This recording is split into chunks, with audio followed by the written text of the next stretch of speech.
কুষ্টিয়ায় microbus চাপায় প্রাণ গেল 2 বোন সহ 4 শিশু শিক্ষার্থীর। এ সময় মাইক্রোবাসটি নিয়ন্ত্রণ হারিয়ে পাশের পুকুরে পড়ে যায়।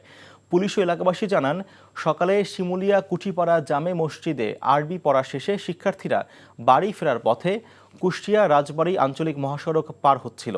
এ সময় দ্রুতগামী মাইক্রোবাস তাদের চাপা দিয়ে পাশের পুকুরে উল্টে পড়ে।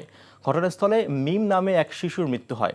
গুরুতর আহতদের উদ্ধার করে খোকসা স্বাস্থ্য কমপ্লেক্সে নিয়ে গেলে তানজিলা ও জ্যোতিসহ আরও 3 শিশু মারা যায়।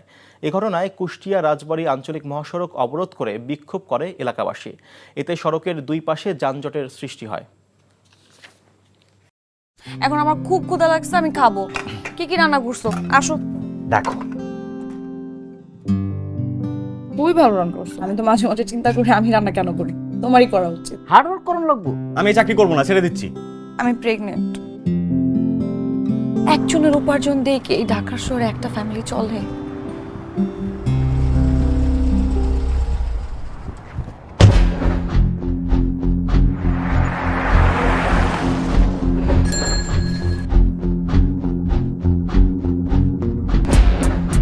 মাহির, তুমি এখানে? পরিচয় করে দিই, উনি আমার বস। অনেক ভালো করে চিনি। ওর পেটে যে বাচ্চা বড় হচ্ছে ও তোমার না। ওর বেঁচে থাকার কোনো অধিকার নেই। ওকে খুন করো।